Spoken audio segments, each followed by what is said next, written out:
Prajem vám krásny deň, milí diváci Mestského divadla Trenčín. Ak ma náhodou nespoznávate za týmto rúškom, volám sa Simon Kopunec a pracujem ako herec v našom divadle. Rozhodol som sa, že vás vezmem na malú prechádzku na miesto, ktoré sa stalo mojou novou láskou v týchto časoch, v týchto dňoch, ktoré máme, a je to práve Malý Dunaj, ktorý môžete vidieť popri mne. Láska je témou nielen tohto mesiaca, Máj lásky čas, ale aj témou všetkých príbehov. Či už sú to tie, ktoré prostredníctvom našich predstavení prinášame k vám, alebo tie, ktoré každý z nás sám žije. Láska vo všetkých podobách. Láska k blížnym, láska k práci, láska k sebe samému, alebo láska k deťom. No a práve takýmto našim dieťaťom je naše Mestské divadlo Trenčín, o ktoré sa staráme a ktoré ľúbime. Avšak každé dieťa potrebuje mať dvoch rodičov.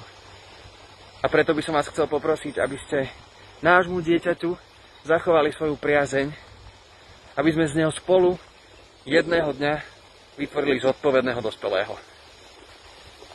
Ja vám sľubujem, že my neotáľame a pripravujeme novú sezónu, nové inscenácie, nové prekvapenie a teším sa na vás, keď sa spolu opäť uvidíme niekedy v septembri.